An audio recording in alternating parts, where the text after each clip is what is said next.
alaikum. Walaikum salam, sir. Welcome again to the what we're calling the High Science 101 workshop. The reason for the name, High Science, when I first joined the Nation of Islam back in 1996, you know, he would always make jokes saying, brother studying that high science and you're gonna turn into a bean soup scientist. And you know, and it's funny and everything, but at the same time, what the messenger brought was of the highest caliber of wisdom. So when you study that which he brought to us, it will get you high, as the minister said. Oh, you don't yes, gotta sir. worry about smoking That's weed right. and shooting heroin That's when right. you're dealing with the revelation. So with that said, Bismillah ar-Rahman ar-Rahim. It's indeed a pleasure again to share with you some of that which we have learned from the understanding of the Honorable Minister Louis Farrakhan, his analysis and viewpoint of the teachings of the Most Honorable Elijah Muhammad. And this is kind of like my thesis or my accumulated studies since 1996. There's been various things in the teachings that stood out to me and that I wanted to explore. So I kind of take the position of an archaeologist as such. As archaeologists, they go out and dig up ancient remains of old civilizations. And if they dig far enough, they can find pottery, eating utensils, and they can kind of describe or get a picture of what that civilization was like. That's how I kind of view the angle on the study that Allah has blessed me to do. What the Most Honorable Elijah Muhammad brought to us was ancient wisdom. His mother Tainetta used to say to the Most Honorable Elijah Muhammad, teach us some of that ancient Egyptian wisdom. So what he brought was ancient wisdom, some of it, and some of it was brand new, that which has never been heard by man before, revelation. So with that said, as I begin to read and study, I found things that I didn't hear a lot of Muslims talk about. And sometimes when you stumble onto something and you tell somebody, they look at you like you're crazy, right? Well, we're gonna get crazy today. All right. But the right way. So, as you take a look at this, you see the brain, and the lights that are lighting up in the brain is representing the firing of the neurons in the brain, right? There's electricity in us, there's thought in us, right? And if you look at that, it's almost similar to the stars that you see at night. And that's a good representation, I think, because the Honorable Minister Louis Farrakhan taught us that once you gain mastery of self, you can gain mastery of everything outside of you. And the Most Honorable Elijah Muhammad taught that the brain was made to cover the vastness of space in terms of anything you can think and can conceive, you can bring it into existence. It can cover the whole sphere. So there's a connection between the brain and the mastery of everything in the universe. And this is the course that I believe that the Honorable Minister Louis Farrakhan is putting us on, first with mastering self. You can't master anything outside of you if you don't master the self first. You know? So let's get into it.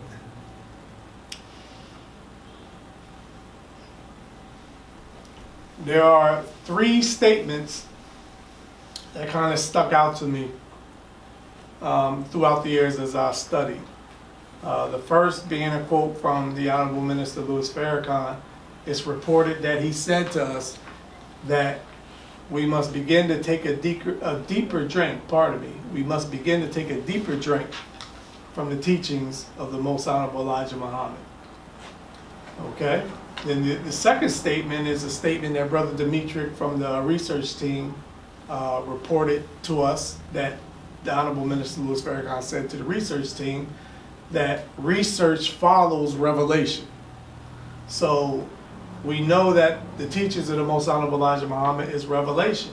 So there is degree of research that must follow that for yourself, to prove the teachings true to yourself and discover things that are hidden in the teachings.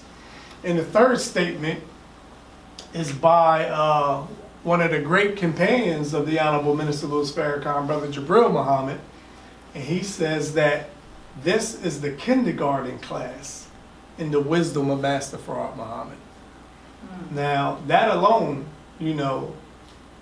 should make us stop and think that anything that we have learned, we are really just on the surface of. No matter how deep we think we're going or how high we think we're going, we're in the kindergarten class. And what do people do in the kindergarten class? They play around, right? What do we do if the Most Honorable Elijah Muhammad is the teacher and he stepped away? What do?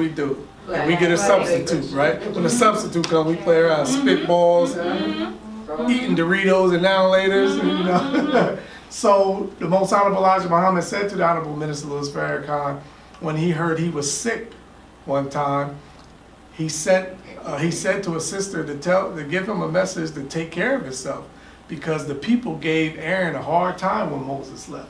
And that's almost similar to a teacher being the Most Honorable Elijah Muhammad stepping out the classroom and the substitute comes, which is Aaron, but he's not a substitute. He's really an extension of the Most Honorable Elijah Muhammad. But we have treated him like he was a substitute teacher. And he's been wrestling with us. Yeah, we put that man through hell. So I want to play a short excerpt from the lecture, How to Give Birth to a God, in which the Honorable Minister Louis Farrakhan kind of sums up these statements. Take a deeper drink from the teachings. Research follows revelation. And this is the kindergarten class of Master Farad Muhammad. All right, so let's play a quick excerpt from that. In the name of Allah, the Beneficent, the Merciful, I bear witness that there is no God but Allah, and I bear witness that Muhammad is his messenger. I greet all of you in our listening audience and here at the Final Call Administration Building with the greeting words of peace. Assalamu alaikum. Dear beloved brothers and sisters, it is a great privilege once again for me to have this opportunity to share this time with you in prayerful thought and consideration of the aim and purpose of Allah, which is the resurrection of our people from a state of mental death and ignorance through the guidance that has been given to us from the Honorable Elijah Muhammad. Most of us who are believers of Christianity have Bibles. I do not know how many of us take the time to read the Bible. And as Muslims, most of us have Qur'ans. I do not know how much time we take in the study of the words of Allah. But thanks to the guidance coming to us from the lessons and teachings of the Honorable Elijah Muhammad, we can look at the Bible and look at the Qur'an, and it begins to open up its inner meaning and truth, that we may not be surface dwellers, skirting on the surface of wisdom, but that we, like intelligent students of a wise teacher, should be made to understand that as pearls are found in the depth of the sea, and as gold is found in the rich, deep veins of the earth, and so are diamonds and all treasures, so are the treasures of God found in our deeper perusal, study, of His Word. I am especially appealing to those who are students of the Bible, students of the Quran, and students and followers of the Honorable Elijah Muhammad. Our duty as students is to delve into that which a master teacher has brought us. If you believe that a master teacher has been in our midst and left with us a body of knowledge, then if we respect that teacher and respect ourselves, it is our duty to delve into the word that he has given us. By delving deeply into the word, our first impressions never remain.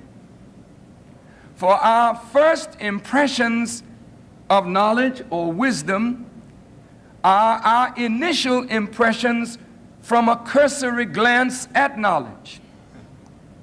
But our second and third and fourth and fifth impressions come from a deeper, more conscious and deliberate, painstaking study of a word. Now, So Yes, please stop it. that right there, you know, he said we must not, you know, be skirting on the surface of wisdom, right? So let's take that into consideration. All of us, when we join the Nation of Islam, we have to learn student enrollment in actual facts. Okay? So, if the Most Honorable Elijah Muhammad said to the nation that, you know, when he answered those questions, he answered them when he was a baby. Right. He was 3.5 years old in the wisdom. But he said later on, some heard in the 60s, I believe, that he could write volumes on that first lesson. You know, so he enhanced his wisdom through what? Through life experience, through study, you know, and we must attempt to begin to do the same thing. So that is what this workshop is kind of about. We want to use that as the guideline to kind of study and take a look at some of these subjects. All right? So, let's take a look at this right here. These are some of the topics that we'll be getting into, which I like to call obscure branches of knowledge within the teachings. Okay, now. You know, so you look at number one, in my study of the teachings, Allah has blessed me to see, from my perspective, at least 3 stages of the hereafter. At least 3. All right? So, of course, the Most Honorable Elijah Muhammad said the hereafter for my followers starts now. Right. Okay? In your mind. After false ideals have been removed. And we begin to take on the dietary laws of the teachings of the Nation of Islam, we begin to change. We change mentally. We change actually physically as well into a new creation. That's one stage. Now, each stage of the hereafter that, from my perspective, from what I see, is kicked off by a major event.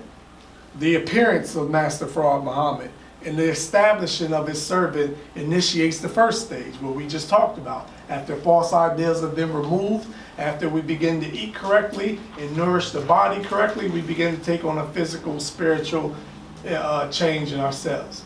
Okay? First stage. Second stage, the major event that kicks off, that we like to talk about, the upcoming departure of the Honorable Minister Louis Farrakhan. It is inevitable that he goes away. And when he goes away, he is to come back, as he said to us, nothing I'm making up, these are his words, that he is to come back with a new wisdom that will allow us to ascend to a higher level. Think about that now.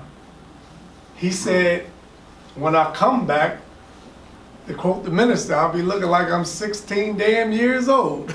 Yes, sir. And he'll be restored. Yes, sir. The condition that the minister is in now, the condition that he's in now, he will not be in that condition when he returns. You can't go face to face with God and then remain the same. Right. The wisdom that is on that plane that he's going to will restore the minister. And he is the example that goes before us. All right? So, to me, that initiates the second stage of the hereafter, because now you have new wisdom, and it is said that when we see the minister in this new glorified body, that we will begin to take on a change as well.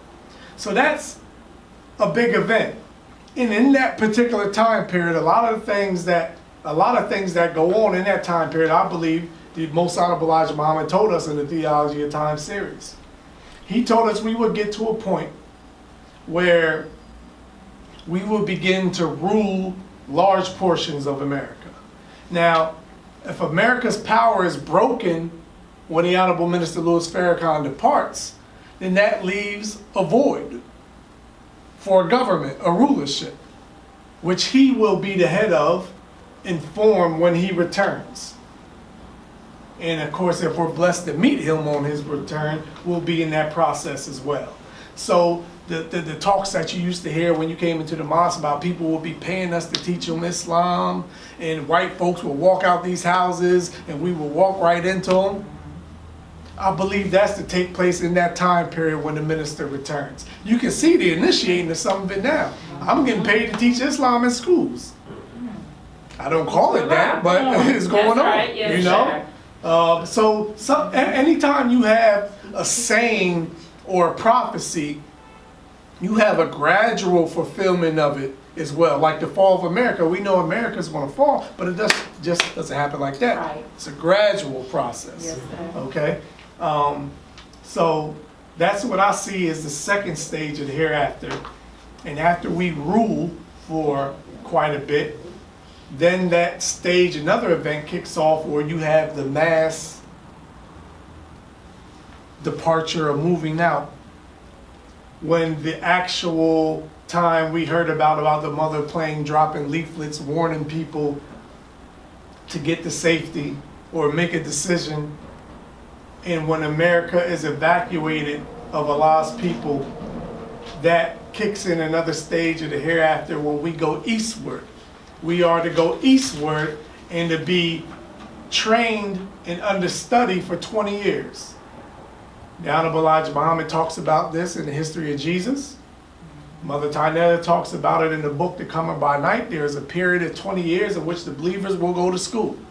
And we will be taught by scientists of our own nation all of the mysteries of the universe, courses, higher courses that we are to learn to become a people who not only rule the earth, but rule the universe, and that all nations come to us to be taught. We are that people that Allah will use to teach the rest of humanity, to bring them up into the higher life that Allah desires. So that's from my observation. I'm not saying I'm the end all to be all. This is just what I see. This is just what I see. Yes, You know? So, and as some of you know, we are recording this for Never Fall Again Studios. So if this is taken on as a show, what I would like to do as I present certain topics and things like that, I would like to get feedback from all around the nation so we can discuss these things. You know, and maybe possibly get a chance to interview the minister. Oh man, I can't wait to ask him some of this stuff. Okay, so another topic on this list here, obscure branches of knowledge within the teachings. Something that you may hear about called a hollow earth theory.